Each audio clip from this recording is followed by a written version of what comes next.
I'm Alan Watts, and I've been following politics and geopolitics for a good part of my life. I didn't start off deliberately going out to find out everything that was possibly going on. In fact, I had no idea, to be honest with you, how vast the scale of an agenda, political agenda, is when you're bringing in a global society. Wars have many different purposes. Economics is only simply one big part of it, but cultural change and the building of empire through the defeated nations joining in leagues. Every country was basically signing the same laws, and had been in my whole life, at the same time, that affected their societies. Laws were introduced and bills were introduced unbeknownst to the people in those countries that it was being introduced in their neighboring countries or even across the water somewhere at the same time. I realized there was already a governmental control, obviously, that coordinated all of this, and it led me into the United Nations. For every single department of government you have on a federal, local, county, state, provincial level, the United Nations had an equivalent department to deal with everything. It was already set up, in fact, to be global government. H.G. Wells said at the League of Nations, which was the embryo for the United Nations, he said, this is the nucleus of the world governments, when eventually all laws will come from there, be passed and signed into law by treaty of all the member countries. Eventually, we won't even have to go through the farce, and that's what it is, of voting in parties or candidates, because in the latter part of the 20th century and now into the 21st century, we're being trained, rather obviously, to simply accept rule by experts, rule by scientists, rule by professionals, and that's what they mean when they call governance. That's the term used. How do you get a domesticated herd to move from a field, a system in which it's been grazing for 20, 50 years, this kind of system, to this field over here, this new field? Because we have reluctance to change. We like familiarity, we like routine, you see. You do it by various techniques, one of which is revolution. Most revolutions are bloodless. You have cultural revolutions, sexual revolutions. Along with that comes the music revolutions, etc. These literally are designed to alter and direct culture, knowing what kind of culture they'll have at the very end of it too. They know exactly what kind of culture they want to come out of it. You also can do it through crisis creation. Crisis after crisis has been hit on the people of the world since 9/11 happened. And we must understand that the techniques that are used abroad are also used at home in warfare. And we heard the term shock and awe. Shock and awe on the hard force level, as they call it, is bombs, all kinds of acoustic equipment to nullify enemies, scare the hell out of them through voice to skull and so on, which was used in Gulf War I, and it's all over the British media. But you can also use shock and awe on your domestic people again. You do it by crisis after crisis until the public are so terrified. See, the average person has a sort of confidence that they build up where they think, I can manage most things that come my way. Whatever little crisis in my life, what happens to other people, I can deal with. When all those around you are getting scared at the same time as you because they're losing their jobs, they've been threatened with pandemics, terrorists everywhere, terrifying people to even get on subways, and so on. And all those around you, as I say, are also in the same boats. You tend to be more easily directed by the powers that be that come out and speak with authority and confidence over you. That's why they give you a guy like Obama, who's trained in oratory. He was trained in oratory, not in truth, but in oratory, the technique of persuasion. Shock and awe, as I say, is a technique of making a person and a whole population punch drunk. And each one of those fears, you understand, the average person can handle one major crisis in their personal life, maybe two at the same time. It's understood in psychology and many, many studies that if you have maybe 3 to 4 crises hitting you personally in your life at the same time, you will literally go into an incredible depression, a reactive depression. You can't cope. That's understood. Apply that technique on a whole population. The thing is, there's not one of these crises that we're being told about that you personally can do anything about. What can you do about terrorism if it really exists all over the place? It's out of your hands, you're helpless.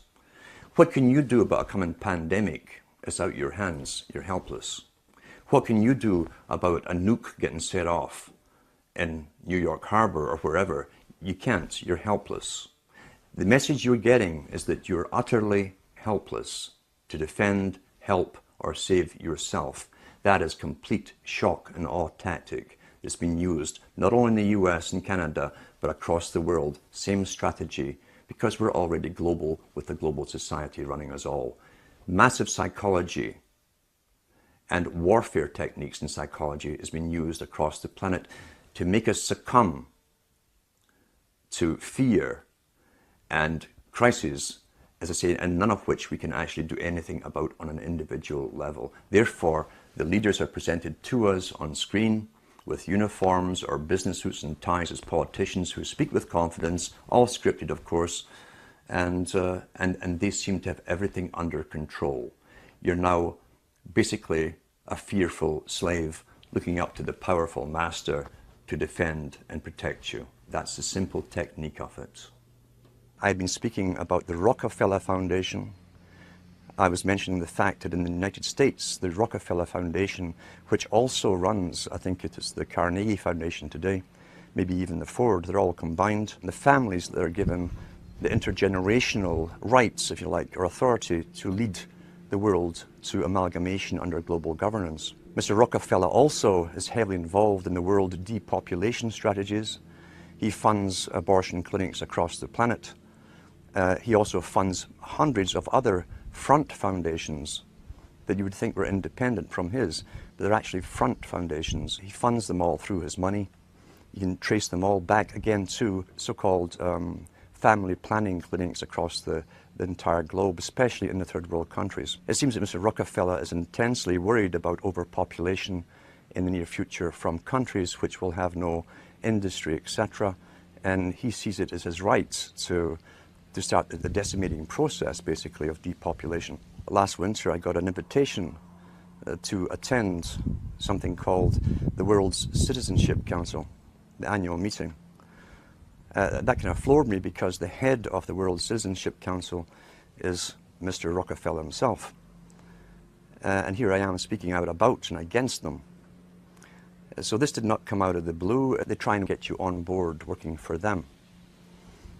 What was also more startling was they always give members maybe 15 minutes or 20 minutes to speak, and I was offered that to speak on stage to this world meeting. The world's citizenship idea is part of the old idea of Cecil Rhodes up into Lord Milner to the Royal Institute for International Affairs and the Council on Foreign Relations. Mr. Rockefeller is up on Google in some of his conferences giving out World Citizenship Awards to very famous people. So they've already bypassed and have bypassed sovereign nations a long time ago. What other benefits you get from being a world citizen, I'm not certain at all. But I was allowed, he said I'd be allowed to speak at this conference. He did not say what to speak about, or he didn't say anything what not to speak about. And he also said that this chairman, of course, who wrote to me, he also said that I'd be allowed to participate in the round table groups which come after. The round table society is very, very important because the round table societies were set up as far back as the Milner Society and the Rhodes Foundation. They came out with the first round table societies. What they do is take the topics that are discussed at the main meetings, then they split off different tables to specialize in certain aspects of the speeches they've heard and find ways how to implement them into reality through media, promotion, various methods of propaganda and so on. I did not attend. I was tempted to go just to see if they would ask me not to speak about certain things, but it was the middle of winter and the journey to this university would have been pretty hectic anyway, and I was so busy. But you will be approached, and that's not the first time I've been approached to do this kind of thing. You'll find that some people are bought over. I should go back to Lord Bertrand Russell on this topic, because Lord Bertrand Russell said in one of his own books, the same book in fact, where he talks about those children who manage to escape the indoctrinations, who have intelligence and an ability to communicate to others, must be brought on board the system, employed by the system, bribed into the system if possible. That generally works with most people. He said, otherwise we shall have to eliminate them, because they did not want people around who understood an agenda that the general public are unaware of. Didn't want these people with the ability to communicate information, documented information, in a fashion that people understand out in the community where they could spread this word. That ties in with Mao Zedong, who said he was not afraid of armies. His worst fear was someone with a good idea, a great idea, a unique idea, and the ability to communicate it. So that is how they treat basically people with information. First comes invitation to join them. Many people do. As I say, Bertrand Russell backed that up by saying if they can't be brought on board, they must be literally eliminated from the public arena. That's how seriously they take this agenda at the top. They don't mess it around. The reason I think they don't simply come out and kill you straightforward is they don't have to do a messy job. There's many ways of killing you, especially in this day and age. But I think, to be honest, they're so arrogant right now at this moment. They're not too worried about the mass of the general population who are indoctrinated and updated with their indoctrination daily from television, as one example. About 100 years ago, this big organization with many branches, they wanted to rule the world basically using Britain as a nucleus of a system, an embryo, which also was going to be joined with the US under the Anglo-American establishment, wrote about the kind of culture and the changes of culture over a 100-year period that they would actually design. We're all tribal to an extent. That's why we even bother to vote for a tribal leader. This is well understood. That's why we're supplied with these leaders. And because the average man was to become more disengaged from his own destiny as the expert class arose, it was decided that the males would get their outlet, basically, gradually becoming helpless as males, through sports. Therefore, they'd have a tribal team they could identify with. They could cheer them on as they were winning. In their own personal lives, they were getting nowhere. They were getting disenfranchised, in a sense, as experts took over decision-making for them in all kinds of fields. So this was psychology at use, planned before they even implemented the sports. When radio came along, of course, they used that to the maximum. Sports for the men, radio soaps basically for the women, and then in came television, as I say, with its alpha state, its hypnotic state. It took off. It really, really took off. And men became glued to the sports shows. The big think tanks, and we've had think tanks to do with always planning the future and how they would create societies and even different cultures within 100 years, say, from this type of society to that society to the next society, how they'd implement it, again, always through the youth culture, which is easy to do if you have universal education. You can always mandate the same system, same culture to be taught to the youth. However, as I say, since the 1960s, once television really, really took off, sports used to only come out on Saturdays, and over a 10-year period, it gradually came on every night of the week. Until today, we have even sports channels, sports. And now you see guys who are sitting home, who are basically powerless at work. They have bosses. They're powerless on the roads. There's police and traffic wardens and cops watching them. They have no means to feel strong, and so they tend to watch sports as a substitute. They project themselves into a game which they never participate in. But as long as their team wins, they feel something's happening in their life that's positive and it's successful. it's a very good substitute for many, many things as far as the elite are concerned. Now, the big think tanks that involved many professional people knew that they'd have to give something this for the males, and for the women they'd also give a substitute too. The intention being ultimately to alter society, drastically alter it so much that even the purpose, for instance, of marriage would lose any appeal. For the females, they gave them high fashion, accessible prices for high fashion clothes. They brought in, people don't realize, they brought in the miniskirt back in the 1920s during Prohibition. They brought in cocaine at the same time as along with the booze to get young people in. The idea being that if you're doing something illegal, it's very naughty.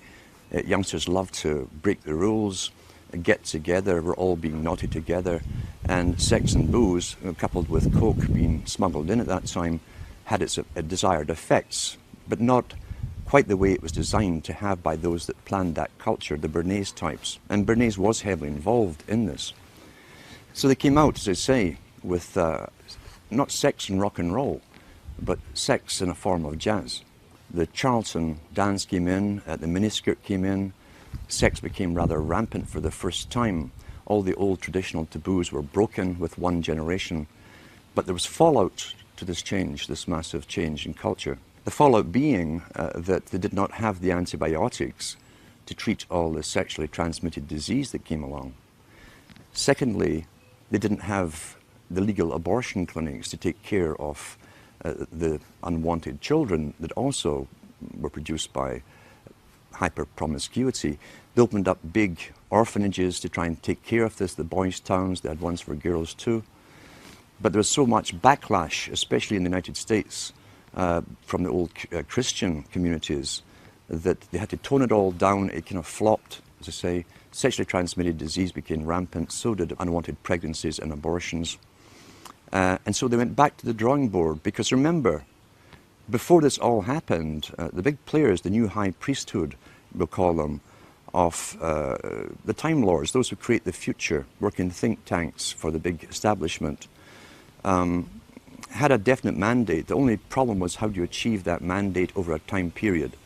So they went back to the drawing board, and they've always known, for instance, that in wartime, more children are produced because people, young people who might go off to die tomorrow tend to be far more promiscuous.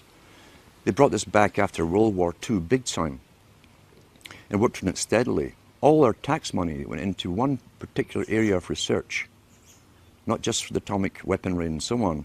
It went into finding ways of finding a contraceptive that was effective. When they found it and launched it on the scene, at the same time as it launched what they called pop music, along with drugs, LSD and so on, they brought out the contraceptive. So then permission was given, in a sense, and promoted from the top down, even from the BBC, which is, remember, the BBC is owned by the British government. It's an arm of the British government. It talks on behalf of the dominant minority who rule Britain. So they began to promote all this stuff. All the DJs they'd bring on television would interview the top pop stars of the day. They were all stoned out their minds. Some of them were falling out of chairs. And the interviewers would say, "Tee-hee, aren't we naughty children?" All aimed at a young generation to emulate. This is what we do. Monkey see, monkey do. Once again, remember, the prime intent was to break the old culture of boy meets girl, going together for a while, getting engaged, getting married, having children. The family unit, they'd said, when they had the League of Nations, which was the precursor of the United Nations, said they'd have to destroy the family unit. Pretty well all of H.G. Wells's non-fiction books promotes all of this agenda. And in fact, he coined the term in the late 1800s. This is how far back this agenda of promiscuity had to go. He coined the term free love. And in one of his books written before 1890, he says, we must promote free love in order to destroy and end the obsolete family unit.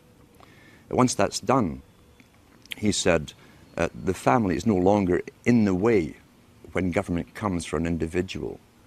Each individual will be solely responsible to the government itself. and no family will stand up around them like a primitive tribe and defend them.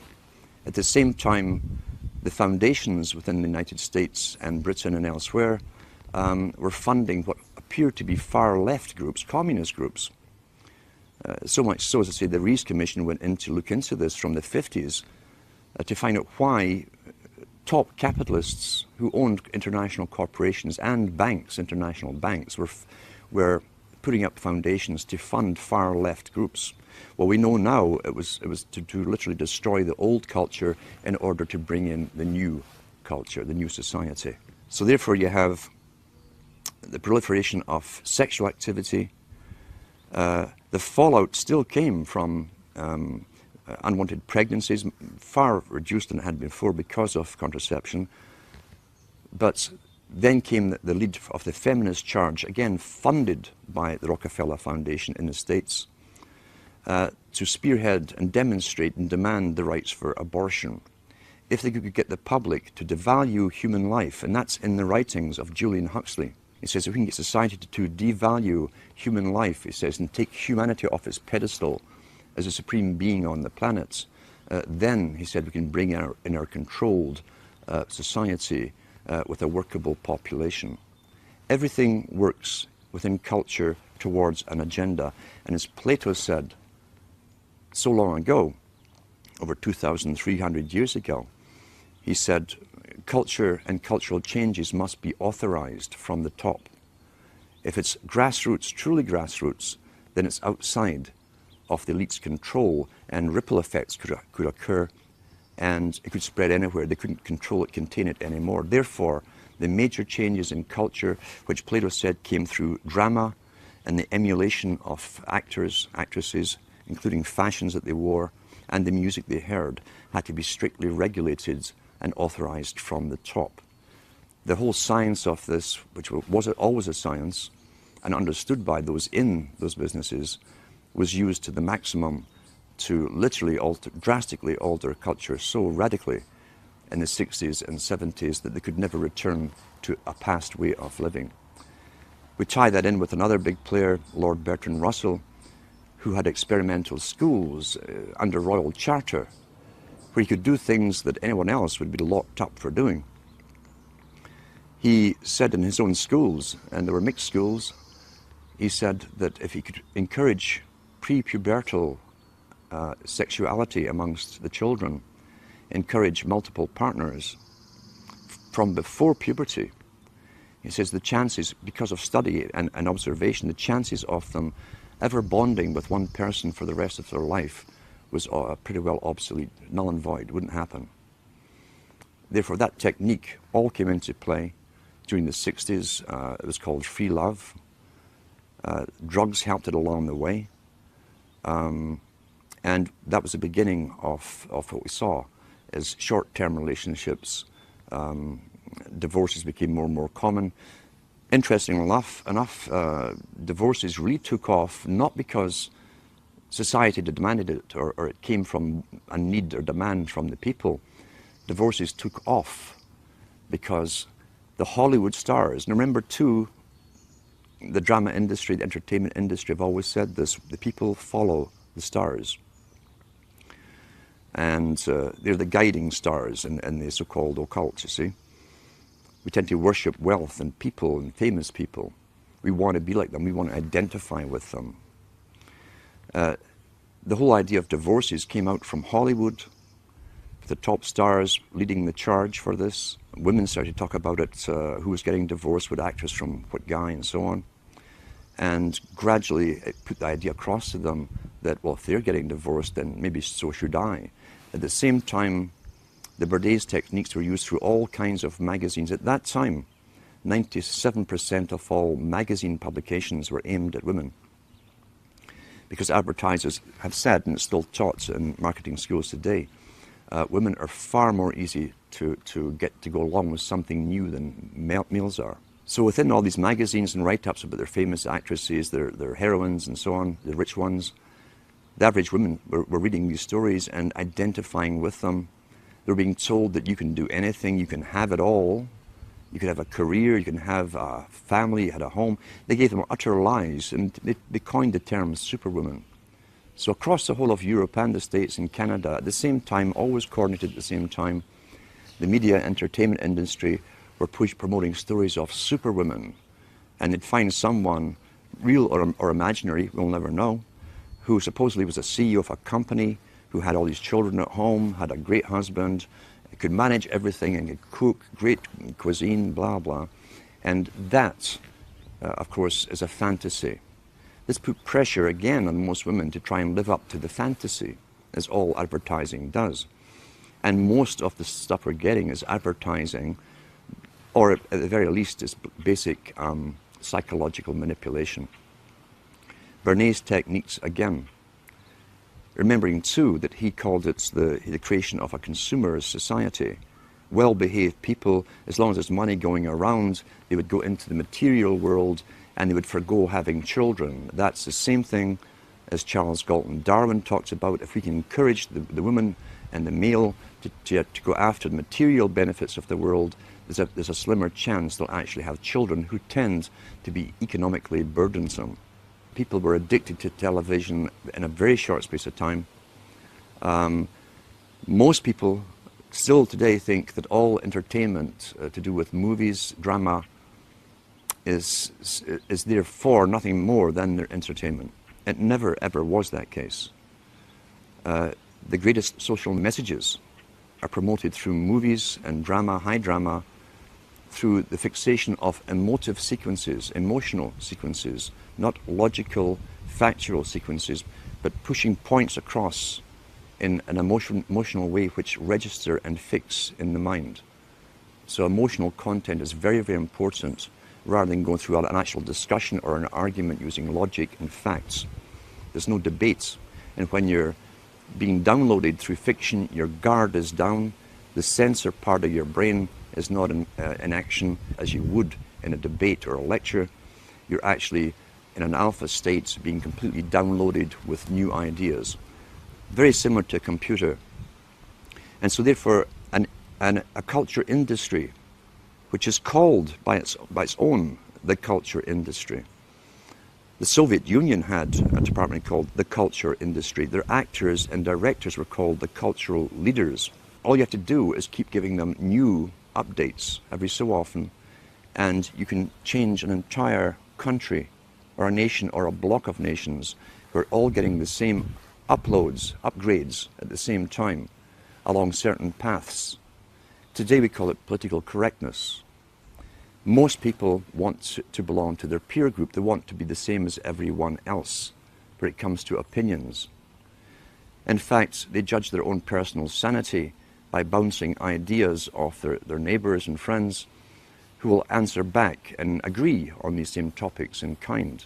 It doesn't matter if the topics or what you're given are facts or utter nonsense, as long as everyone agrees at the same time. You'll say, well, I'm sane, and your friends will all agree because they've had the same information given to them. We don't only get the same information given to us, we're led through sequences, even documentaries, to leave you with a predetermined fixed conclusion on any given topic. Most folk are once again unaware of this. They think, I've just been given all the facts on this topic and this is the obvious conclusion, which is always given to you by the final experts on the particular program. There's no thinking involved. We tie this in with the Brzezinski. Brzezinski said in Two Ages, now this guy was way up with the NSA. He's a master geopolitician. He admits he works in 20, 50-year periods to do with geopolitics in other countries. But he said himself, the public will shortly be unable to think or reason for themselves. He says it was meaning by the form of information that was given to them, the type, the formulas that were in use then in the 1970s. And eventually, he said, they will expect the media to do all their thinking and reasoning for them. Well, that's happened today. That's why people today can't think outside of their programming from television. I'll give an instance, in fact, of why TV was so important, to show you that it was so important to have it in the homes of ordinary people. Now, most countries in Europe, for instance, up into the 1950s and 60s, and I'll give an example, is Britain. The working class people did not have credit cards. You could not get a credit card. You couldn't get a bank loan without collateral to put something up against it. So therefore you were at pretty well a fixed income. There was no extra cash outside of rent, food and so on, clothes for the children, essentials. There was no extras for luxuries. There was no credit given to them. Yet the British government, just like the Chinese government did 2 years ago, made it a mandate that every household in Britain must get a television set. And what they did, they made one exception out of all the things that the people could need, really needed. They made one exception. They allowed credit companies to come into being. They could go round the houses every week and collect half a crown or 5 shillings or whatever it was and pay off a used television set. The British government made a deal with the United States of America to buy in used televisions which were then reconditioned to be sold to the working class all across Britain. As I say, they wanted a TV in every home. Now, since when is government interested in how happy you are at home? You know, there's another reason for this.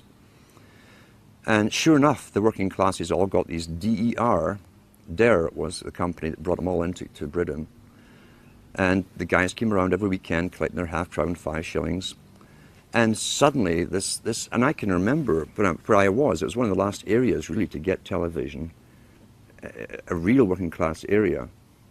I can remember this high being taken by my parents to the local park on a weekend and passing dozens and dozens and dozens of other couples on the way with their toddlers as well. When he got to the park, which was a valley, there were over maybe 1,000, 1,500 couples along the grass in the valley.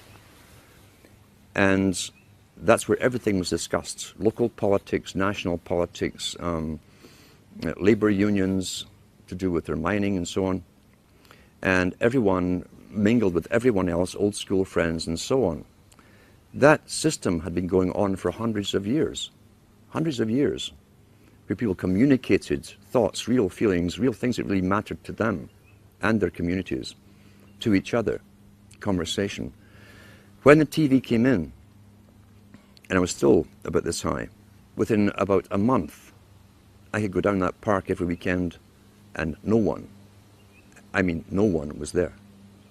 It literally overnight killed off the socialization and interaction between people and tradition, again, where they exchanged viewpoints, gave each other news, helped each other out, who was sick, who was this, who was that. Everyone helped each other out.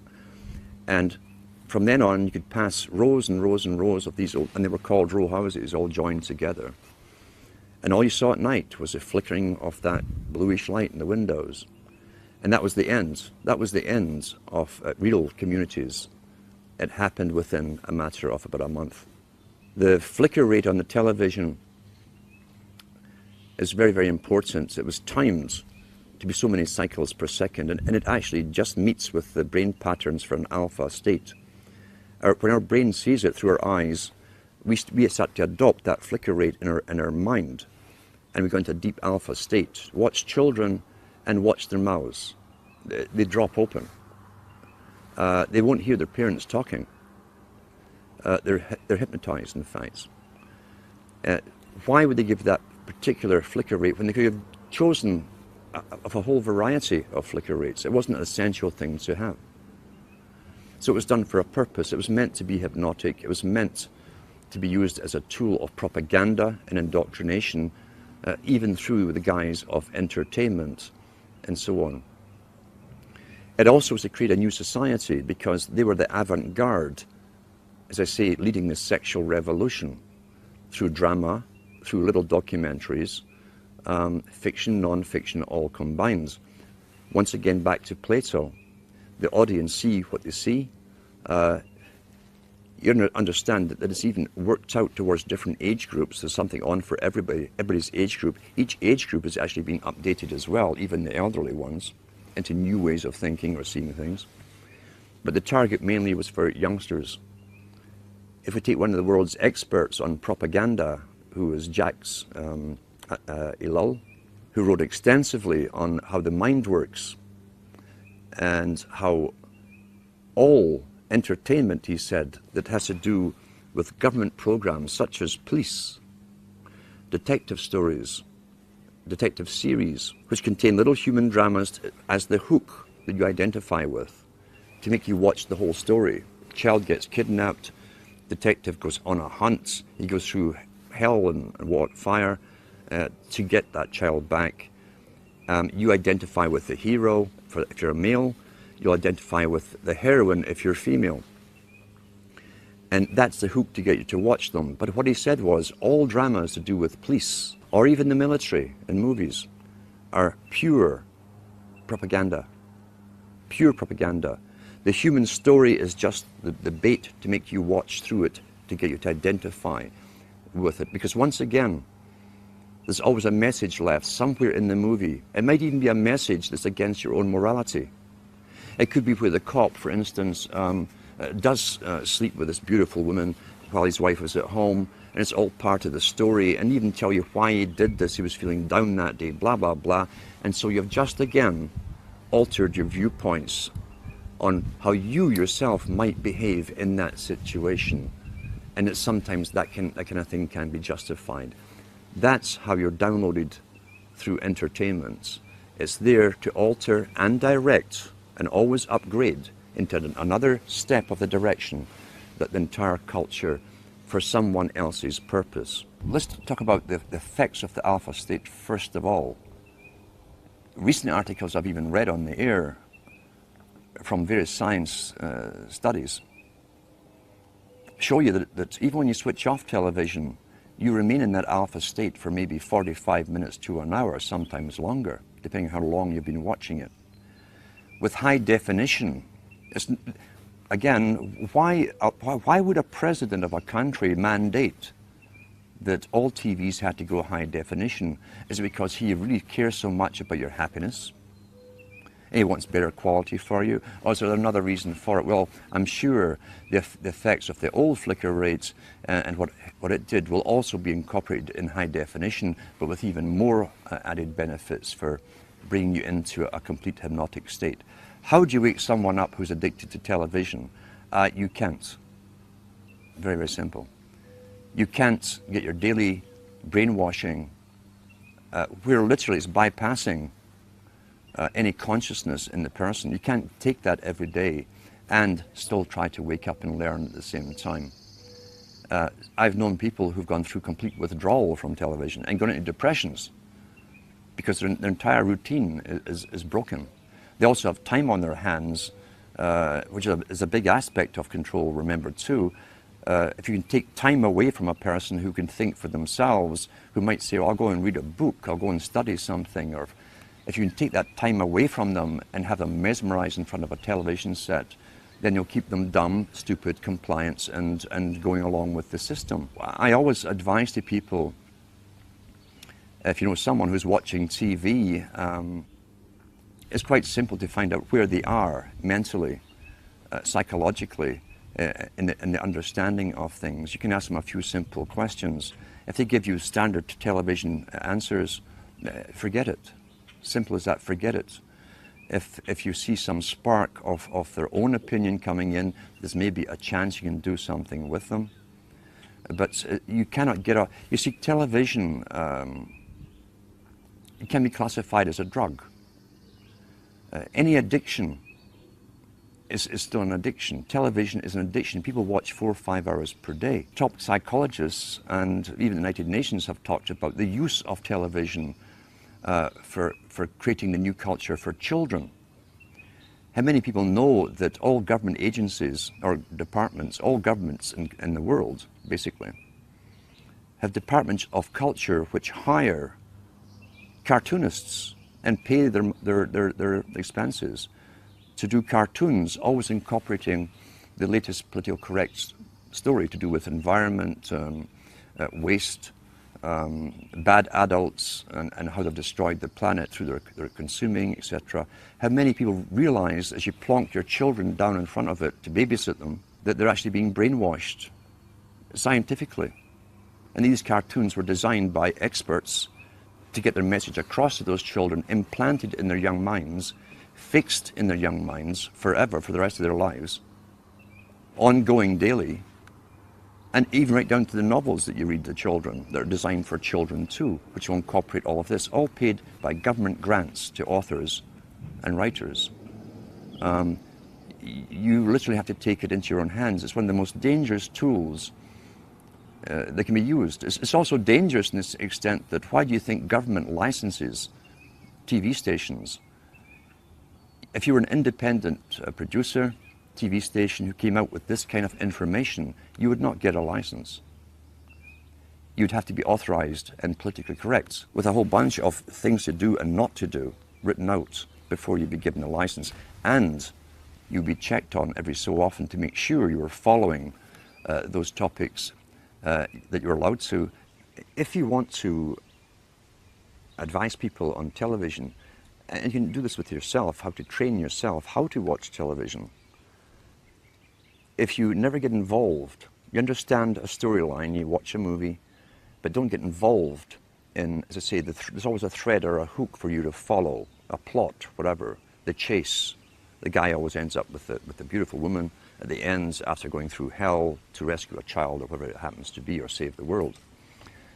If you can stop yourself from getting lost in the emotional part of it and study the movie as you're watching it, you'll learn the techniques that have been implanted in the movie itself. That's a great way to learn.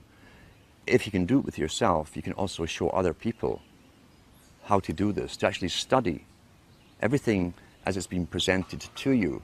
And eventually what you'll find is that when you're watching even documentaries, you'll see how the documentaries themselves are shaped to give you the opinions, often very strong opinions, without giving you specific facts or giving you distorted facts, etc.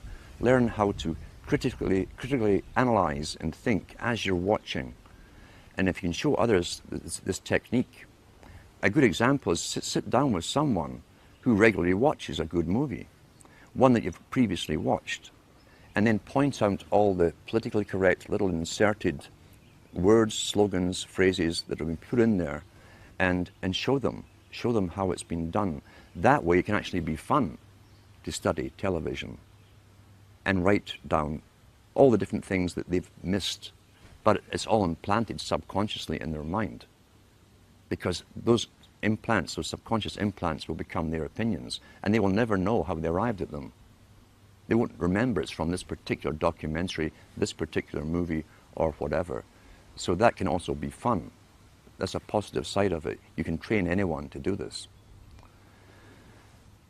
With the internet, the first person to mention it that I know of, at least to the public, was again this master, Brzezinski, in his book Between Two Ages. In the early 70s, he said, shortly a system will be given to the public of mass communication, which will cause a revolution, be a revolutionary thing to change society. But he also mentioned and hinted at the fact that there would be regulation behind it. He mentioned too that those who brought it in would never lose control, the main control over the internet, because after all, knowledge is power. Knowledge has always been power. That's why, all down through the ages, the real machinations of government are never told to the public. Real power comes from understanding and having all the facts on any particular topic. So therefore, the internet was to be given to the general public with other intentions. Initially, it was to get them all into it. Now, what did the elite want to achieve? What was their point of view? They wanted people to become so used to the internet they couldn't do without it. Now we see businesses really can't do without it. They can't imagine going back to pencil and paper and taking inventory and all this kind of stuff. For the youngsters, who must be the generation they target, they made sure that that's the only thing I knew about the internet from the media. I was completely ignorant about it, and computers. The only thing I knew was there was lots of pornography on it. Every paper kept telling you about it, which again is the same old technique they used in the 60s and 70s, aren't we naughty, wink wink, for the rock stars on television. Knowing all the youngsters would get into it when their hormones are high, that's all they're thinking about. But once folk were addicted to it, they've also planned to gradually alter it, keeping the people addicted to it as they changed it into another system where mainstream media, the authorized media, the culture creation industry media, would eventually have prime, or the main dibs, the first grabs at the main bandwidth that eventually they're claiming will have to be reduced.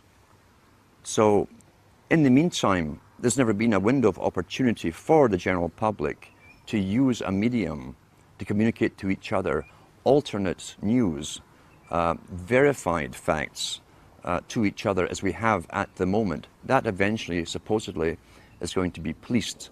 They've had international meetings, the first one held in Canada, under the guise of the United Nations, or the auspices of the United Nations, to do with regulating and censorship of the internet.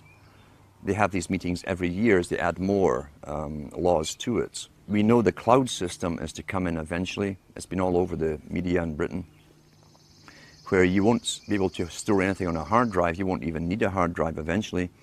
Remote servers will have all your information for you. It will then be used as a form of punishment if you were politically incorrect in some form or another. Then you'll be cut off from accessing that server with all your data until you toe the line and behave yourself. Social control can be used through monetary penalizations, or through other penalizations like withdrawing you access from it. It definitely will be used for social control again, unless it's a backlash from the general public. And they do expect backlashes from people who have become used to looking into whatever site they wish to look at, or communicating whatever kind of information they want to each other. Now, along with the introduction of the internet, we've got to remember too, the government agencies also set up and promoted chat rooms and all the rest of it. And there are agents within this strange nether region called the internet whose job it is to infiltrate people who are coming together as groups, communicating on specific topics to do with political changes, and disrupting those groups. So already it's a battlefield, and they called it the cyber wars long before they even gave this internet to the people. It'd been an informational war, they said in all the papers. Therefore, government intelligence agencies would have to expand their roles with mandates to also be in this invisible world where they would manipulate various groups from within as well. There's also a lot of nonsense, of course, on the internet too, which can take you down conspiracy paths. I hate the term conspiracy because the government wants us to use it like we're some sort of hobbyists and some sort of kooks. I don't use the term. But that's become the most popular type of site now, is conspiracy site. And there's many out there. There's professional agents out there as well who've been funded by governments and even launched by governments to be well known, especially in Europe, to lead the conspiracy sites. Then they bring in the UFOs, the aliens, until you have achieved your goal. Counterintelligence. Let's talk about counterintelligence and how it works. What is intelligence? Intelligence gathering is sending agents out to simply listen. To listen in marketplaces, bars, cafes, as to what the people are discussing. Lawrence of Arabia, in his own book, 7 Pillars of Wisdom, was trained as an agent. He was trained in Arabic languages. He was given lots of money, he and 11 other people, trained from Cambridge, and sent over to the Arabic countries to start up Arabic newspapers. Once they started putting stories in the newspapers, they went round the marketplaces, they hired lots of guys to listen to gossip, to see if the intelligence they were putting out in the papers was being discussed by the recipients, the readers. That's basic intelligence gathering. What is counterintelligence? Counterintelligence, from a government's perspective, is taking information and data that that could be crucially, it could be bad for the ruling regime. And finding ways to counter that knowledge, counter it. What you do, standard-wise, if you can't defame the person who's bringing out a truth or kill them, is to bring out your own heroes. Launch them well, finance them well into the same area, saying the same stuff that others are talking about. It's called intelligence, giving out facts. And once they have the following, then they start bringing in aliens and UFOs, and they bring in the New Age, the whole New Age religion into it. Spirituality is the big term they're using today. Until a newcomer, a skeptic, will hear this stuff from the paid agent, who's very good, who says gives the same data as the person who doesn't go into the UFOs and so on. But the guy who doesn't go into the UFOs, aliens, reptilians, and all the rest of it, suddenly is thrown out with the other guy. You're classified with them by association. Your topics are associated. Even though you stay clear of the fantasy stuff, the disinformation, you'll be lumped along with them. And then you've countered the intelligence. When you mention the facts, people laugh at you, say, oh, you probably believe that the aliens are running the world now. And that's it. That's counterintelligence. And that is also all over the internet. And it's paid for by, again, government PSYOPs operations. Some groups that I've found are doing really good work where people decide to get together physically, and they will choose a book to read to do with the factual data that's available to the public that can be proven. Oh, Henry Kissinger. And they'll go through it. They'll analyze the book. They'll analyze the phrases. They'll analyze the contents. They start to participate in what they're reading, because others will remember this particular era, this time when this event happened, can add to the thing and so on. That's participation, that's communication, and other information, as I say, from those involved who live through things can be added to the whole thing, giving you a much more complete picture. So it's a good idea to start this kind of thing off in your local area, even if there's only two of you that started off. Don't sit and laugh. It's kind of comical at first when you say, well, we're going to discuss this book. You've never done anything like this in your lifetime. Sit down and get yourself a coffee or a beer or whatever you need, and take turns at reading. And ask the other guy, do you have anything to add what I've just read? Do you have any insights into it? What do you think of this?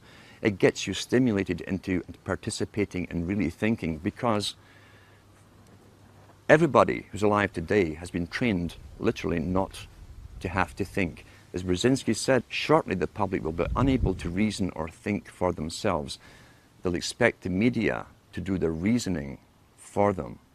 So let's counter that. Let's get back to thinking for ourselves, using the data, the material, get involved, start using our minds again. And you'll be surprised, it's like a muscle you haven't used for a long time, how quickly you start to use it, how sharp you become so quickly. And if you can get larger groups and larger groups together doing the same thing, and then you can branch them together, communicate together, then they suggest other books that you haven't heard of. Maybe you need a particular book for evidence. I have stacks of them at home. Everyone has access somewhere to some material that got stuck away. And when you start putting all of this material together, mainly through, as I say, discussion and reading groups, you can add to the knowledge. The more knowledge and facts, actual factual data you can put together, the bigger your arsenal is. And the easier it becomes to show people and convince them, look, this is authenticated stuff. Here's the factual data, here's the physical book. Read from that book, and then have your discussions. What do you think about this? What do you think they meant by this? What do you think has happened? Have they fulfilled this part of an agenda? And most people will say, yeah, they have. Well, here's how they did it. The evidence is all there, but knowledge, remember, is scattered. That's also why, since the 70s and so on, televisions were put up in places where people used to communicate to each other, bars and restaurants, the pubs of Europe. Everyone talked and discussed everything. The televisions were all put in for a reason. And now everyone's mesmerized, and you can hear sports or loud music. You can't communicate anymore. That was government promoted, because the government licensed the big chains of taverns and pubs all throughout Europe. And so what you've got, really, as deliberate attempts. Nothing happens for no reason. Why? The customers weren't demanded. They were bored in bars as they discussed topics. People would just move around the pub talking and listening to the conversations, and they'd join in the one that you liked. Why was it so important to destroy communication? It's because it's a main propaganda tool that stops communication between people, even in a room. If you notice too, they don't even discuss the topics, once the news is read to them, to each other. They've both been downloaded with the opinions. You don't have to ask what their opinion is. It's going to be the same one as you've been downloaded with, left by the expert. So we've got to get back to communications and communicating with each other and finding the evidence. Knowledge is scattered. Knowledge is power, so it's scattered all over the place and thousands of books. But when you can start these reading classes up and get other reading classes communicating with you, even through the internet, you can start putting the data, the factual data together, and so that you can present it to the public and bring in more and more members. Only knowledge and the will to use this knowledge is going to thwart the plans that have openly been made for us and declared from the elites at the top. The whole problem of being involved in a community, it can be a double-edged sword. We know, for instance, that communitarianism is a term used first by Bush Sr., talking about the collectivist society coming in. The United Nations has us all split up into communities. It's promoted through local TV. Even Sudbury here has your community. This is your local community. Be involved in your community. They're talking about a politically correct community. That's the problem. Government really penetrated and altered and distorted and changed society through communities. Not just with television, which has certainly destroyed the community spirit. The intent of governments, this is how abusers work too. Abusers work with the same technique because they want power over a victim. The abuser will come in and take care initially of problems of the abused. Often the problems are the very outcome of what the abusers have been doing to the victims in the first place. Governments came in with welfare, for instance, a long time ago, in all countries about the same time. At one time, families helped each other out. You didn't need welfare. If someone lost their job, everyone chipped in. You didn't condemn the family member for being unemployed or ill or whatever, or losing their job. Families helped each other. Now, the family, remember, is still really the smallest nucleus of a tribe. And then government came in with unemployment insurance, which they took off you, but nothing was for free. And gradually over time, when people became unemployed or even sick for a while and couldn't work, I heard people even say to their own relatives, well, go to welfare, that's what they're for. There are social agencies to deal with this. Until today, we're in a sad state where even close relatives won't help each other out. They expect the government, the abuser, the government is the abuser, they expect the government to take care of all financial problems for the unfortunate victims. And they stop helping each other out.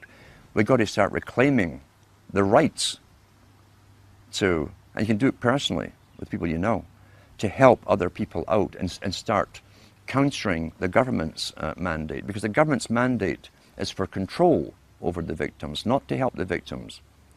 Those who fall under that particular level into the welfare state have their lives run by government agencies and social workers.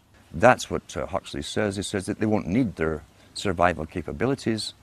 Russell said the same thing, because the government is taking care and making all their decisions for them.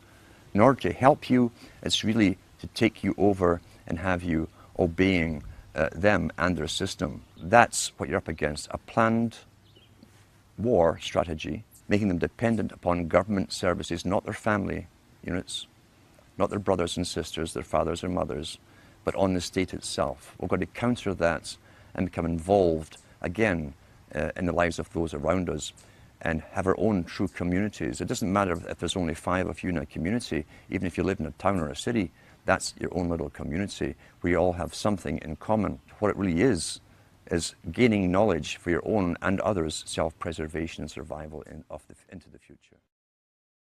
And now, part 2 of our in-depth interview with New World Order researcher Alan Watt. I'm Alan Watt, and I'm an author and researcher into geopolitics really and history. I follow where the world has been, the techniques were used to bring them to those stages, and I apply them to where we are today and how the future is planned. I've researched so many books. I've got a library of my own. I like paperback books, or at least hardback books, because they're permanent records of the past. And if you can't understand the past, you won't understand the present or the future. I've also been in the music business, heavily involved for years. And I saw how culture creation worked from the top, and how generations were swayed into new fashions, new ideas. I've been following the histories of what's now called the New World Order for many, many years. And I try to go into the books written by the big players, the technocrats themselves, those famous people like the Kissingers, the Brzezinskis and so on, the Huxleys, the Lord Bertrand Russells, who all worked for the same organizations. And I came to the conclusion, really, there was only one big organization with many subcategories. These boys tended to publish the world that they saw coming into view, and they wrote it in their own hand, basically. They told us where they were taking the world. And when you start studying these things about the age of 14, 15, or even younger, and reading their books, and you live long enough, you will see that the world has turned out exactly as they planned. This can't be coincidence. And who can really write up a wish list and make it happen globally, unless there is an organization very, very powerful, probably the only organization really on the planet, an organization that can fund all sides, all oppositions, and using the synthesis of conflicting parties, they can literally make the world come into view as they planned. They plan in centuries, and the astonishing thing is when you go into the United Nations, which was loosely based on the Soviet system, they plan certain parts of their agenda in 50-year plans, some in 100-year plans, and some even in 150-year plans for different aspects of it. The Russells, the Huxleys and so on, Brzezinskis, also use the same terminology with their long-term plans. And you've got to understand too that nothing in culture comes out from the grassroots. Even Plato talked about that thousands of years ago. He said that if it was a grassroots movement really coming from the people, then those in charge, the dominant minority, would lose control. Therefore, every change in culture, right down to fashion and music, and this was written 2,300 years ago, had to be authorized from the top and promoted from the top if it fitted with the continuance of control over the public. And these are sciences which were taught down through the ages, are still taught today to the big players, and they've used it to the full in the 20th century, now into the 21st century with the use of television, mass communications, radio, etc. Everything has been given to us for the appropriate time and stage in the actual planning. And for those who are coming into this kind of study, it's best to go into the books, as I say, written by the big players themselves. They love to boast. Kissinger's got lots of books out there, so has Brzezinski. These are probably two of the master players in geopolitics. Try to stay away from all the conspiracy books. They're also put out there on purpose, very fascinating books, but they'll lead you in circles forever without giving you the overall picture to the fact that every generation has a purpose up until this present time. And in a post-industrial era, these big boys have decided, and their masters too, that we are simply superfluous and they no longer need us. Hence, we have big foundations coming forward and organizations like the Optimum Population Trust who have decided to come out openly and demand that governments start radically reducing the populations. We are now the useless eaters, as Lord Bertrand Russell called us. Our ideas, our opinions on everything, our worldview, even to do with population and the fake view that we're overpopulated, is all projected to us by the mainstream media, working in concert for their masters and we begin to parrot what we hear through repetition, and that's so important, is repetition with slogans and catchphrases. And once you hear it happening in your own local group, your milieu, then you know it's working. And the camera can make anything appear to be true. You'll see that in India, for instance, they always use the same streets of Bombay to make you think that you're massively overcrowded, and that's the impression people think of the entire Indian continent. The Indian continent is huge, with thousands and thousands of miles of forest where no one lives. It's the same in Africa too. China, being the model state for the world, for instance, put into effect the United Nations policy to the extreme with its population reduction and the movement of people off of the rural areas into cities. They started that years ago. Right now, they're in the process of moving 200 million more people off into the major cities, and that's the major newspapers. The cities appear to be crowded because everyone's being moved into them. In the Western world, since the 1950s, again under the term of urban sprawl and stopping urban sprawl, the Western countries also signed agreements to do no more building in the outskirts and of the major cities. All existing buildings have to be used or else knocked down, replaced with even higher ones. But regardless, with the immigration and the free flow of people now from third world countries, the Western countries appear to be overcrowded. And yet the UN's own statistics show, and sort of the national census show, that the Europeans, for instance, Canadians and Americans, who have been here for a couple of hundred years, are actually in decline. So the overpopulation problem is simply an image projected by the media as more and more people are crammed into the same cities and they bring more immigrants in to fill them. But I also realized the system of schooling when I was going to school was bogus. The histories were bogus, and I was very, very lucky to have access to very old libraries, town libraries. Some of them had reference books going back into the 1700s, written at the time. When you compared the histories I was being taught in school to the histories that were written at the time, they were completely different. You had a deeper understanding of how geopolitics had been used in the past to even populate the country of Canada. London couldn't get immigrants to go off into the new colonies. What they did for Australia was to create so many laws that you couldn't help but break them, and poverty, and therefore stealing a loaf of bread to feed you or your family would get you deported to Australia with your family. That's how they populated Australia. Crime. They created the laws for crime. With Scotland, they had a rebellion, which could have been rigged, and I often think it was, and the whole of Scotland was punished.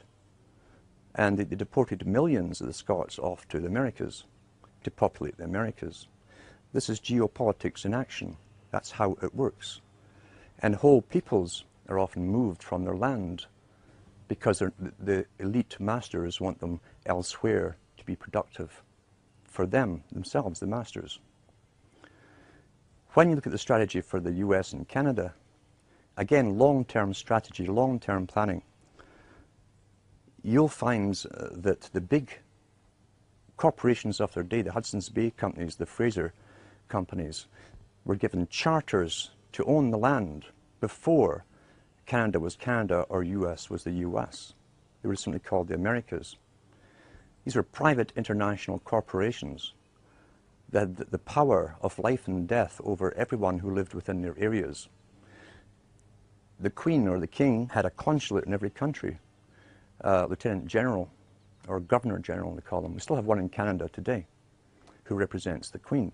They have all the powers over life and death of subjects under that governor. How they stopped rebellion in the past was to give us an idea of what they called democracy. They knew from the Chartist movement in Britain, for instance, and elsewhere, other countries, people were demanding rights for the first time. And so once again, they gave us champions to speak on our behalf, which calmed the people down, thinking for the first time in history, the people were involved in their own destiny creation. And nothing was further from the truth. Because the planners knew that once you bring people into a country or a continent, create real wealth for them and get businesses going, clear the land, drain the swamps, and so on, they can take it all away from you through laws 200 years down the road. And that's what's happening now. Long-term geopolitics once more. And if you think I'm kidding about this, go into the history books written at the time. They're still there in some of the libraries. And you can also go into the art of geopolitics. There's even videos on YouTube on Brzezinski boasting about how he set up the Taliban in Afghanistan. You'll see him encourage them to fight the Soviets at that time in the 1970s. And he actually says, yours is a holy war. This man, who obviously believes in nothing but himself and his own peer group, is encouraging other people to go and fight a holy war, a jihad. And he uses these terms against the Soviets, knowing full well, once it was set up and it was backed by the CIA, that 10, 15 years down the road, there'd be a problem. And then they'd have to go to war with the very group they'd created to fight the Soviets. That's what's happening today. Long-term strategies. Well, that's how history has always been run. If you can go into the books where you find the British Home Office is mentioned, study the history of the diplomatic corps. Because the diplomats were spies. They would go into territories, set up embassies, collect intelligence data for future invasions. Their job was also to try and grab the rights of minerals, gold, silver, etc. across the planet. All natural resources. And find ways, long-term strategy, to either bribe it off the present rulers of those countries or else create an ultimate war with them and simply steal it under the guise of occupation. We're living through a stage today, as I say, where this is all coming to a culmination. This is the post-industrial era. We're post-technical almost in the West. It's all done in other countries, all the technical stuff. And Brzezinski himself talks about the technocratic era, where the future will be for an elite with a highly trained bureaucracy underneath them and scientific elite who will not need the human labor that they've needed in the past. Human labor that is excessive and is unemployed and is hungry is now a threat to that established elite. So now they're doing something which they can only do to the human species. They don't need to do this with animals. With animals, just go out and hunt them and kill them. We are the only species that has to be convinced to allow ourselves, for the good of all, to be sterilized and bring down the population through abortion on one end and euthanasia on the other, under the guise to save the planet. And unfortunately, with the massive propaganda campaigns that are all over media in every country at the same time, with all the big foundations backing them with unlimited financing. Remember, the foundations are owned by the international bankers themselves.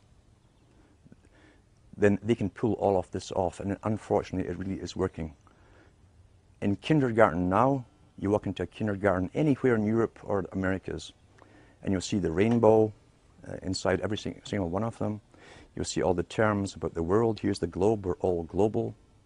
And you'll see the greening messages everywhere, everywhere, and how sacrifice will have to be made to save the world and the planet and future generations of society.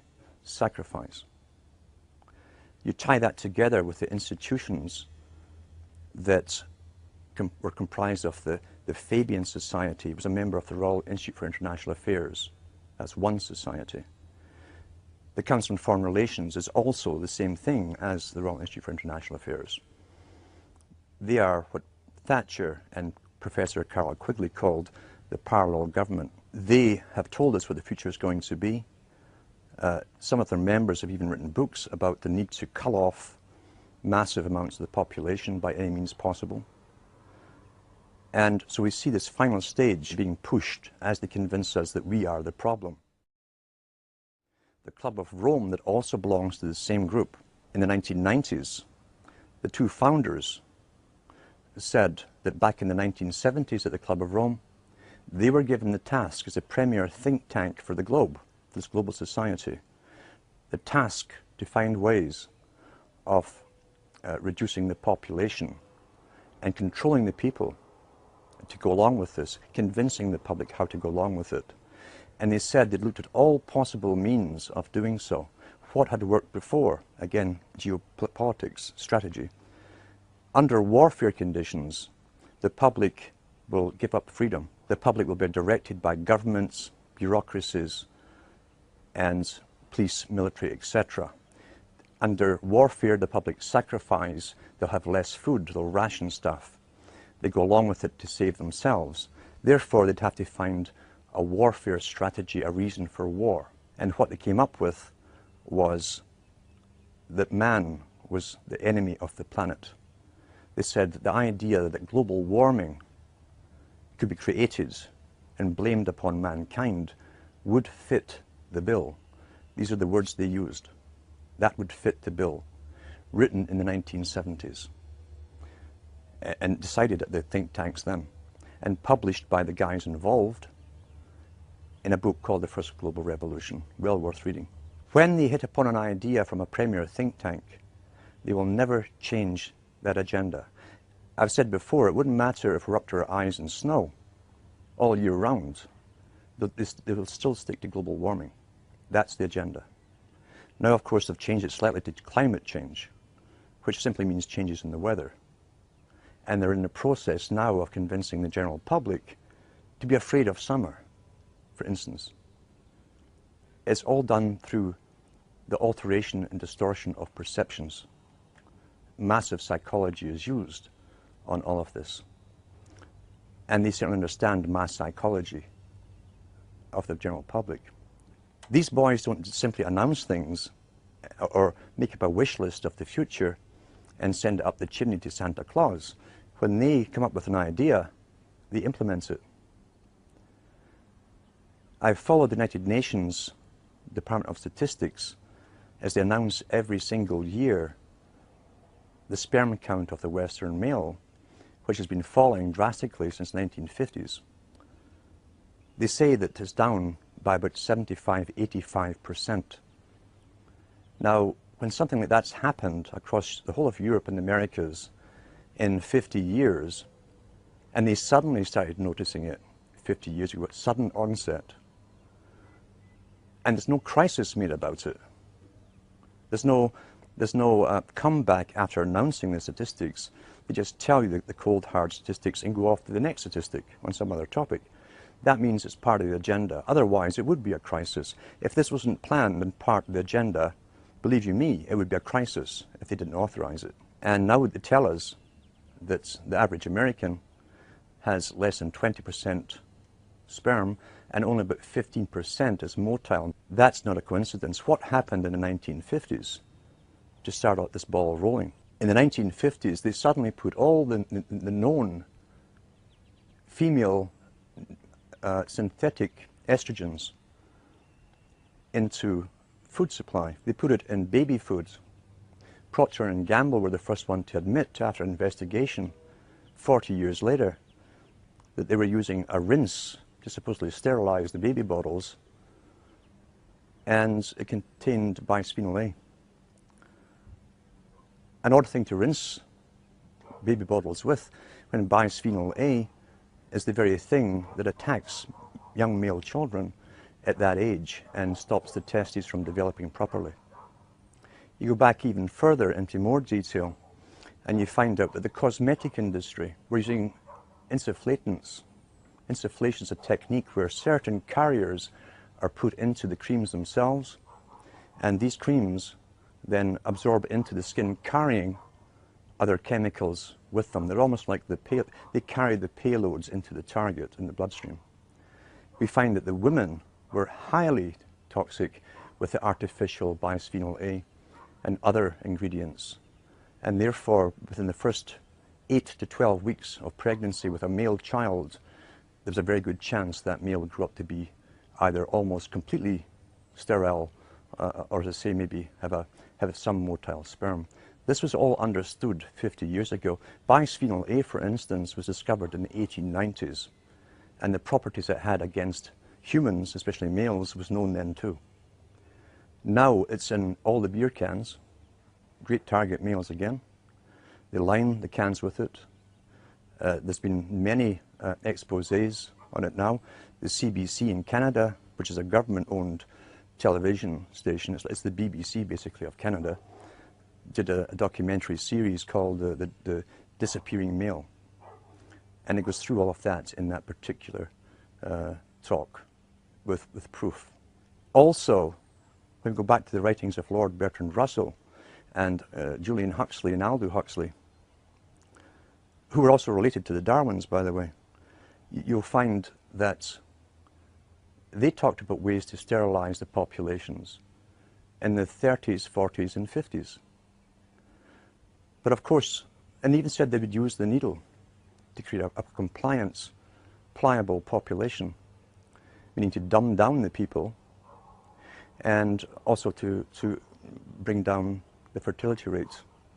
In the 1950s, across Europe and the Americas, what came out, under vast promotion, what came out? The polio vaccine came out.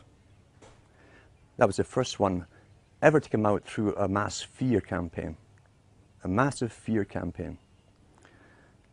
Polio was very, very rare.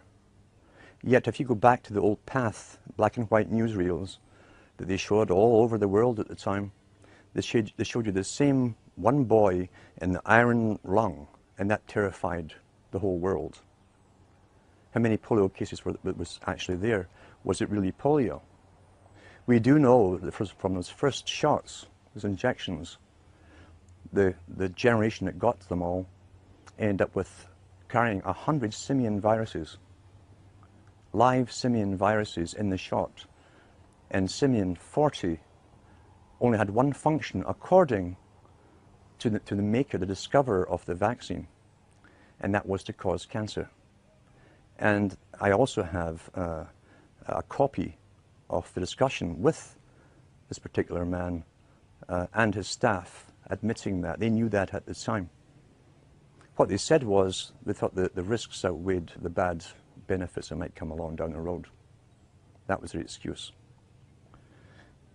Since then, we've been trained to accept more and more inoculations until babies now get something like 30 inoculations before they're at the hospital.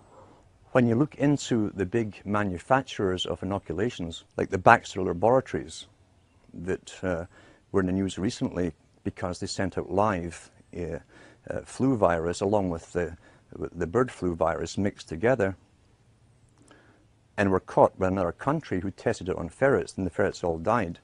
They had done the very thing that they say that they're worried about happening in nature, where the common flu is mixed with a killer flu and becomes highly contagious. They actually did it by mistake, we're told. But go back into Baxter Laboratories even further, and you find Baxter Laboratories was part of IG Farben Group in World War II. They were responsible for creating chemicals and so on that were used as gas. And they were also used in other medical experiments on prisoners. That's in the records of the inquiry that went on into IG Farben. A good book to read is The Crimes and Punishment of IG Farben. All of that stuff's documented in there. All the companies, the Western corporations that were involved in the setting up of the Hitler regime are mentioned in that book. And Baxter Laboratories, the one who's coming out with all the shots we have to take supposedly for the swine flu, are still on the go.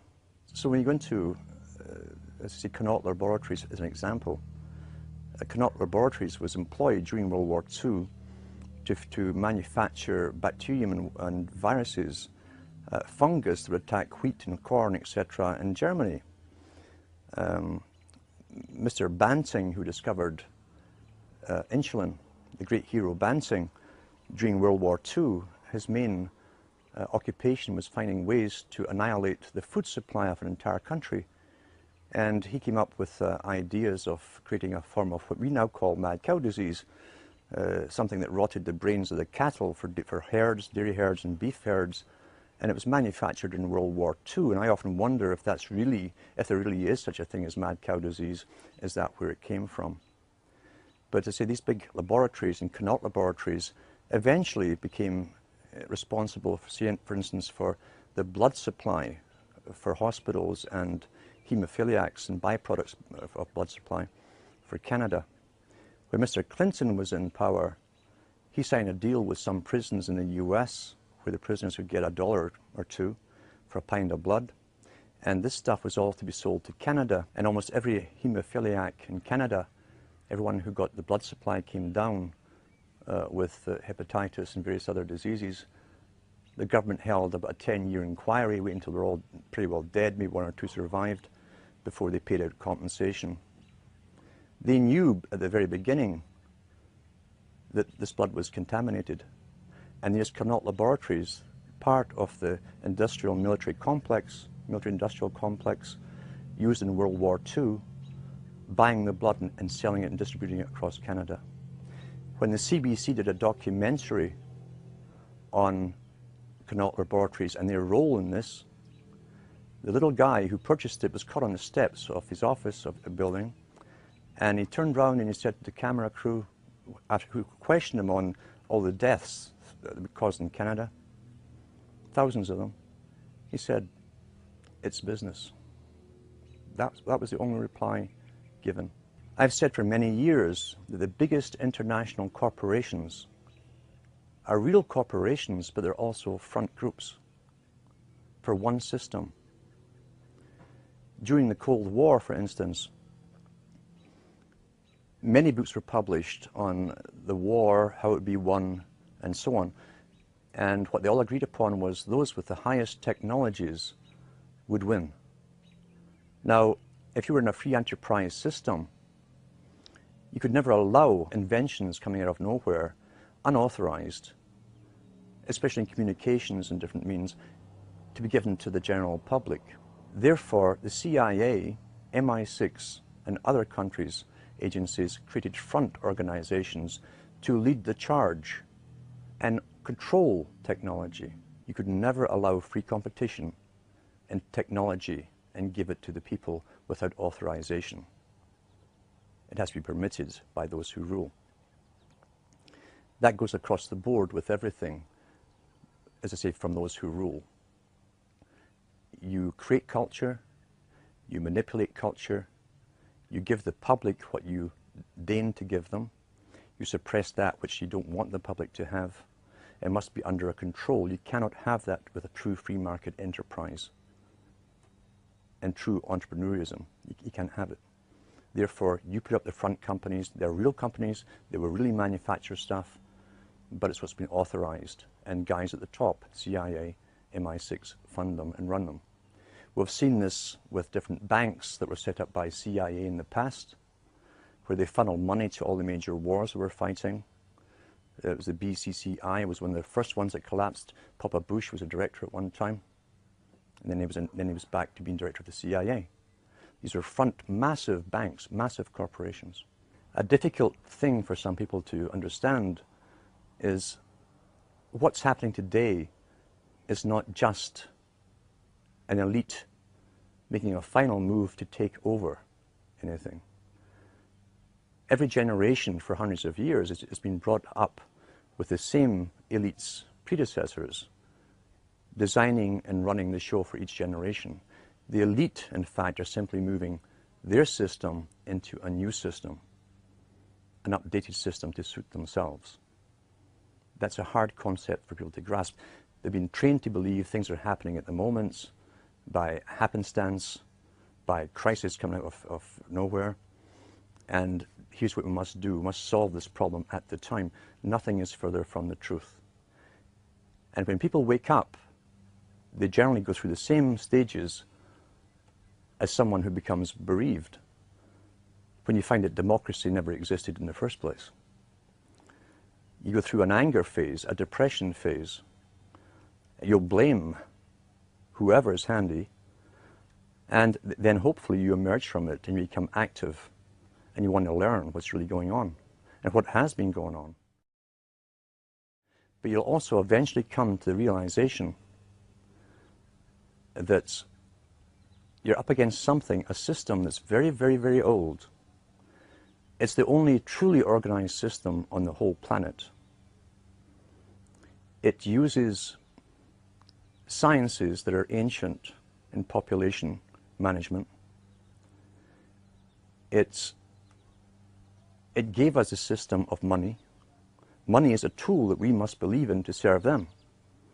Karl Marx was quite right. He was one of their boys who was set up to set up the dialectic.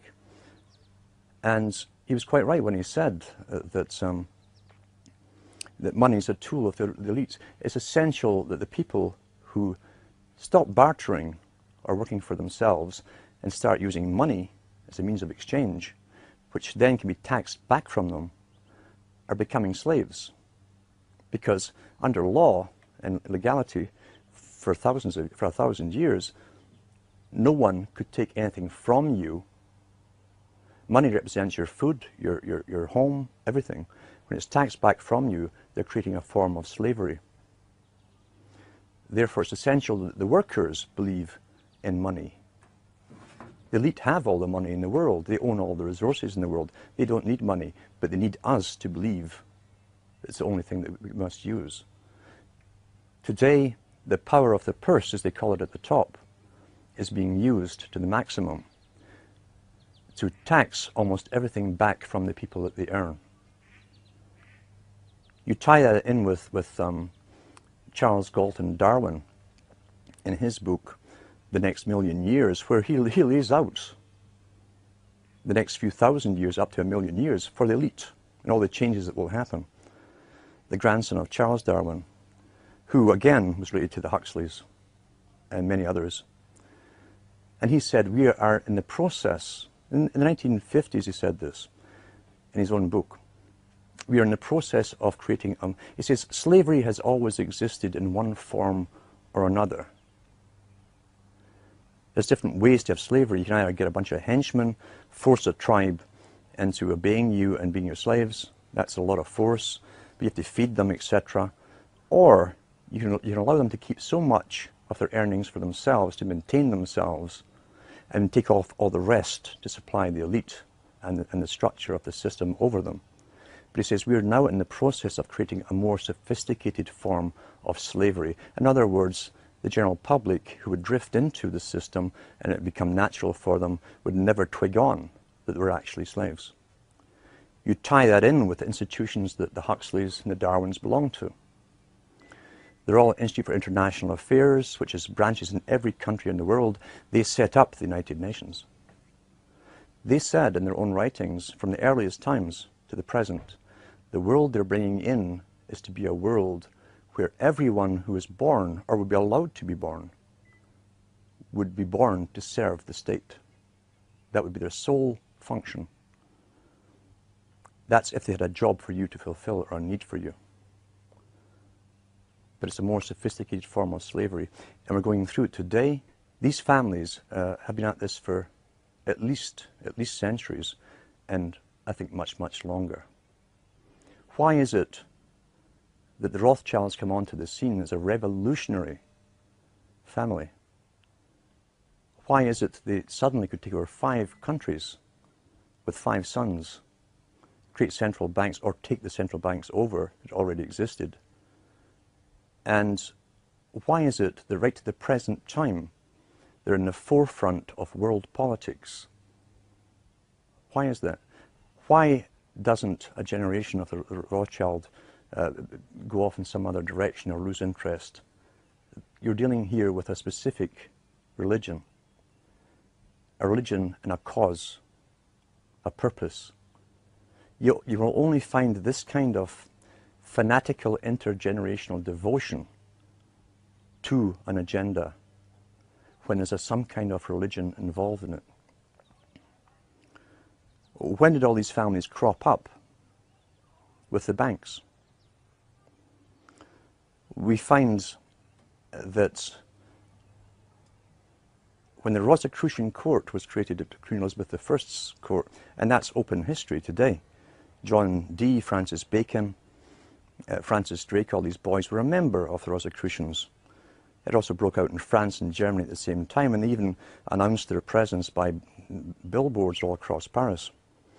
But the members now, as I said, in Britain, were open in the time of Queen Elizabeth I. Their idea was to gain gold and money through plunder, and they basically lived off of the Spanish galleons for an awful long time, as the Spanish were taking the gold out of South America.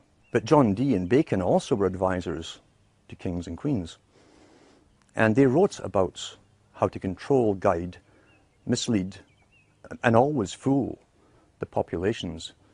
And always, too, to get them into warfare, thinking they knew what they were fighting for, but the public were never to know the true ambitions that they had. John Dee coined the term the British Empire. It didn't exist before he said it and wrote it down. He went to the Queen with the idea. And he said, a system should be set up where countries are invaded or taken over by Britain to create a world system which would be based on free trade. Free trade. It says those countries willing to adopt the British system would be given special status and its most favoured nation trading status. The very same terms that are now used in all the charters they draw up for free trade across the planet. Yet we're going back 500 years to find it first used by an advisor to Queen Elizabeth I. So therefore we know there was a world plan underway. We also know that Kipling, for instance, who worked for the British Raj in India, wrote many books, and was a very, very high Freemason, was sent over to the US, where he spoke to the US Senate, equal to equal, and said, we pass the torch on to you. America was then to take over the financial cost of conducting this world war, basically, to take over a world into a global system. I'm Alan Watt, and I'm a long-term researcher into the geopolitics and the psychopolitics of a world society, basically. The society that's bringing in globalism in our lifetime. In the 1950s, a book came out called The Next Million Years. And that was done by Charles Galton Darwin. Now, the Galtons, again, were another special bunch that came out to do with eugenics. And they started up the IQ tests that are now used across the world for school children to try and get the average intellect of children, classify them in grades, etc. And they then intermarried with the Darwins. So Charles Galton Darwin was the grandson of Charles Darwin. He was a physicist. Again, too, what we're talking about is what Huxley said. Huxley being the end product of selective breeding to get a scientist, then so was Charles Galton Darwin. They were bred along the Platonic lines. Plato talked about it too. And they became the scientific class. Charles Galton Darwin was a top physicist in Britain, worked on atomic energy, weaponry and so on, but he also was attached to other delegations at the United Nations, had a lot of power, was well known, given a lot of exposure on political viewpoints and social viewpoints in the media. And he came out with the book in the 50s called The Next Million Years. The Next Million Years is an astonishing book because it's an incredible boast of how an elite would literally rule the world for another million years, and how it would be done, not just could be done, but would be done. But his biggest cry throughout the whole book was that the media and educational systems would have to work so hard on the general public, even from schooling up, to get the public to go along and allow themselves to be somehow sterilized. He said that the inferiors would outbreed the superiors, and that was his greatest fear. Now, he spoke on behalf of his own establishment, his own group. So they were into eugenics. And you'll find the United States became a great laboratory for eugenical experiment. People don't really realize that. Because when many of the Albigensian descendants, the Cathar descendants, the Bogomil descendants came into the United States under the guise of Christianity, they set up their own particular eugenical experiments. The Mormons were one of them, where couples were matched up. One of the greatest experiments that's ever happened in history was the NIDA experiment, Oneida, New York, where the man who set it up was given free rein to match up men and women, not to live forever together, but only to copulate for specific offspring. Charles Darwin was involved in the experiment.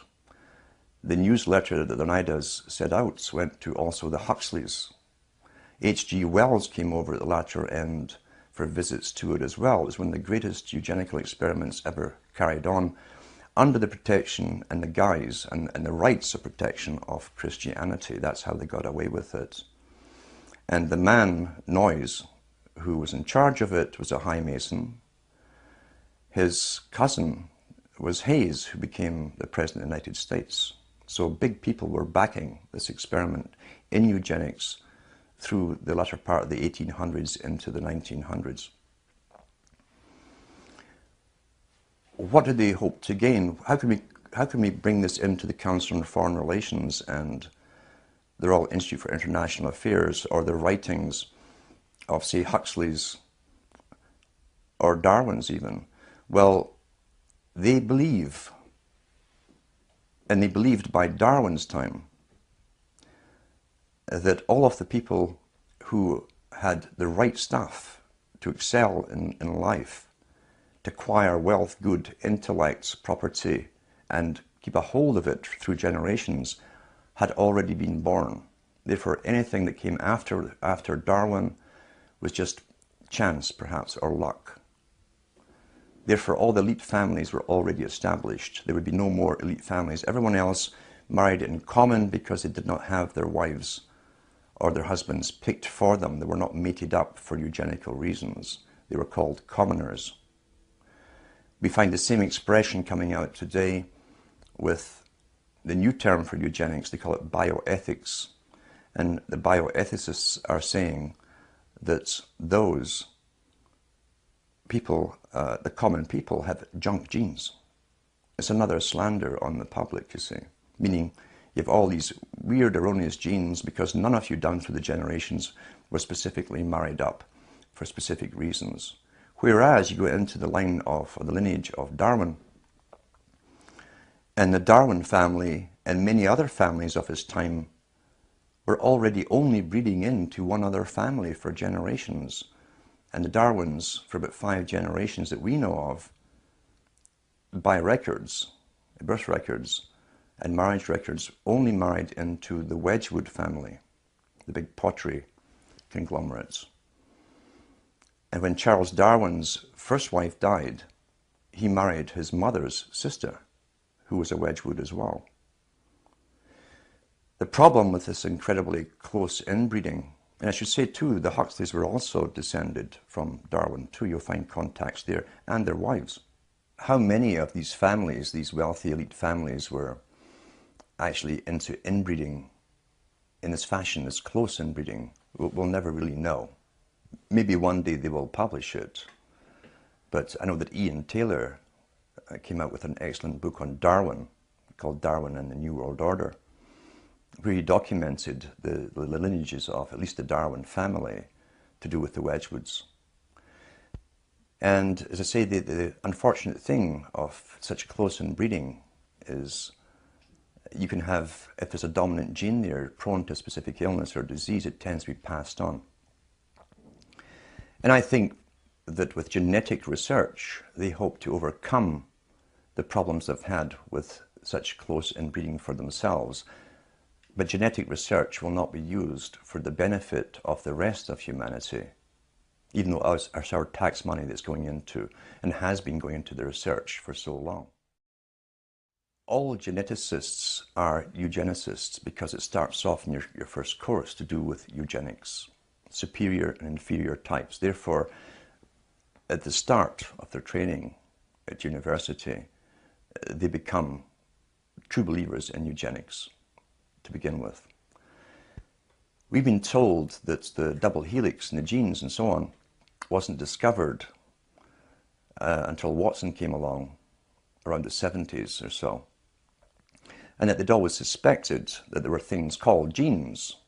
This was standard in all medical training for many, many, many years, but they hadn't found them. They just suspected they were there, we're told.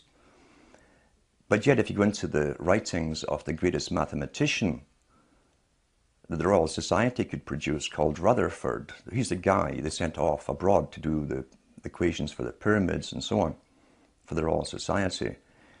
In his own memoirs, he said that in the early 20s, he was employed on scientific research as a mathematician to work on genes. Why would you need a mathematician who's working on genes for something you haven't discovered yet? You can't see them unless they could see them. And I believe that's how far ahead they truly were back then. They did know the genes were there. They were working on them heavily. Because, as I say, the agenda since at least Darwin's time onwards was to create a superior type of human. They toyed with the idea of creating even a superior type of worker to serve the superior class. Someone who could be very, very healthy, bright enough to accomplish all the tasks, but not too bright to overthrow the dominant minority. That's what the utopia, or the utopic idea, is basically based upon. Some of them are so arrogant, like Julian Huxley, who was the first CEO of UNESCO, who said that UNESCO's function, by the way, the United Nations Organization for Education worldwide, was to create a standardized system of education across the world so that all children could be manipulated into the same thought patterns, belief patterns, and mentality, basically. A standardization process, a Plato's cave that would all grow up in, never knowing anything outside that cave. He was quite blatant about that. It was for social engineering purposes, not for educational purposes as such.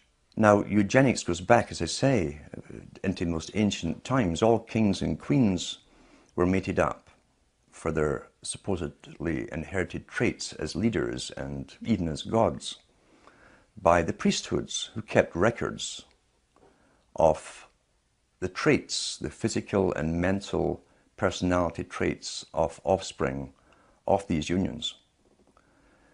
The one thing that was lacking was a moneyed class who also used the same techniques. We find this coming out with the Rothschilds family. So you had monarchies running the world, running an empire such as the British Empire.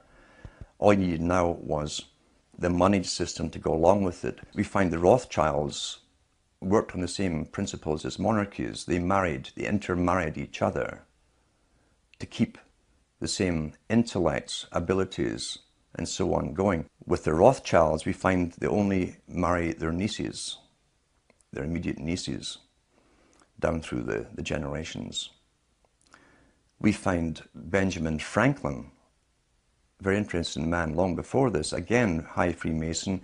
This is in his own records at the Franklin Institute. He joined the English Lodge. He joined other lodges. He became eventually the Grand Master of the Nine Sisters Lodge in France. He initiated Voltairean as a member and others. But he was also a member of the Hellfire Club in England. Benjamin Franklin talks about the carriers. He called them dollies. These are women who had selective genes. They were the products themselves of selective special breeding. And the Hellfire Club, like many Masonic, high Masonic institutions of that time, had what were loosely called, and wrongly in a sense, brothels attached to them.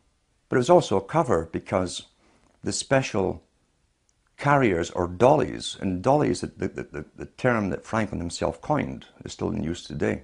A dolly is a carrier, like something you carry luggage on or whatever.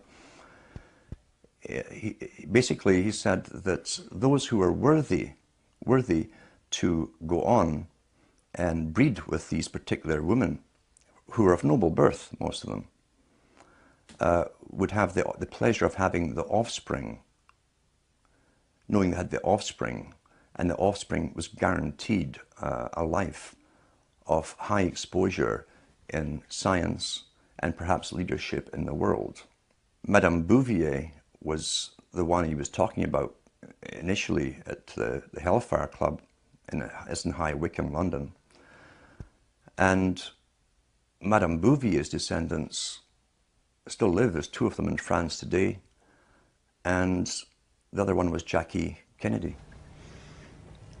If you look at how politics is run, and you go into the writings of people like Lenin, for instance, Lenin said there are 1,000 directions and systems in which people could go and live under. But the public mustn't know that. He said it's important that the system that's created for them is accepted by the people so that they think that's the only system that could possibly work. And it's true. We're contained in a system of left and rights, supposedly the have-nots against the haves, or those who own the means of production against those who don't, the workers. And that's traditional Labour versus Tory or Conservative versus Democrat. That's how the system is run. It keeps the public contained within a system of thinking that it must be one or the other, or a middle road in between, which they push. It never occurs to the general public that society has lived in the past under many different types of systems. And as Lenin said, it's important that the public don't know that the system they're born into was designed for them, and that it could be any different. They must think it's the only natural one that could have evolved in their lifetime. Therefore, you're contained within a restriction of parties. You vote in one party when you're sick of the last one, not because you want the new one in. It's because you're sick of the last one and what they've done to you. And once they've been corrupted and gone off in different tangents in ways where they never explained during the entire elections, had nothing to do with their election promises, you vote them out and get the next party in. And so we go on forever with this left-right paradigm. Always think it's like a tennis match, really, with the public in the middle. We're the ball, and we just simply go back and forth between left and right, left and right, left and right. Meanwhile, we're being shepherded all along in one direction, because politics is a tool of the elites to manage the public. That's all democracy, in fact, really is, a tool of the elite to contain the public, manage them, and guide them along a predetermined path that's outside of any kind of democracy. But if you take Bush, what he was sent in to do was to wait, and I believe this truly, he was to wait for 9/11 happening in 2001. 2001 happened, every country automatically went on board with the same agenda at the same time, which shows pre-planning. Bureaucracies in different governments do not work that fast. It takes years to get that kind of cooperation, that kind of synchronicity working together and synchronization. Bush's job was to bring in a totalitarian system under the guise of protecting the public where you lose your rights, and set up the machinery, the agencies to do it, the military forces, the paramilitary forces now that the police have become, to set up the institutions for enforcement of laws. Obama comes in, takes over the institutions that are now set up, and his job is to guide you through the economic depression and use those forces against the public at the required time. That's how it works. There's a continuity as far as I'm concerned. It's not a separate regime whatsoever. The same boys who put Bush in, the bankers and all the rest of it, put Obama in, and Obama's proved his loyalty to them by literally allowing them to rape the public of all their funds, and then rewarding them by public funding and tax money to save the same bankers. He's one of their own boys, but he now has the machinery in place that Bush set up to quell the coming riots that they say are going to come, and to manage the public into a brand new system of what they call not government but governance, international governance. If you listen to Obama's speeches before he was elected and analyse what he actually said, he said very little. He was giving emotive speeches with no substance. He never said what he wanted to do or how he was going to do anything. It was almost like a lead up to a movie that hadn't been made yet. Emotional talk of hope, but not saying how the hope would be transformed into realities. He used the term that's been used in academia for the last few decades in the Ivy League schools and universities of the century of change. So his slogan became, and he used slogans written for him, change is good. Any idiot should ask the simple question, wait a minute, what change are you talking about? How can you be for change if you don't know what the change is going to be? It could be for your detriment. But they got the people parroting, like George Orwell said with the sheep, you know, 4 legs good, 2 legs bad. Change is good, and the people, his followers, start to repeat it, change is good. What kind of change are we talking about? The loss of sovereignty, the blending into an international institution, a world government system, a system where not only is America bankrupt and the most indebted nation on the planet for loaning money out to other countries and policing the world, being the policeman of the world, now Obama wants to lead the charge on sustainability, carbon taxes, by making America the example for the rest of the world to follow. He's asking everybody to sacrifice everything they have. That's what he means by change is good. He didn't dream up this plan. He is a member of the Council on Foreign Relations. Again, that comes from the Milner Group, the Cecil Rhodes Society, the Royal Institute for International Affairs, that planned world governments using Britain based as a model for the British Empire, now become the American Empire in a sense. And the changes here he's talking about is a new world of servitude, where you will serve the world state. And you'll also have to pay off all your debts along the way. Which is impossible as far as I'm concerned. You cannot ever pay the kind of debt America has incurred since World War II. It's impossible to pay back. Therefore, the changes he's talking about really is a New Deal. When you hear a New Deal mentioned by any president, and we got that from FDR, we got it from Bush, last Bush it was in, a New Deal. We're getting it from this administration.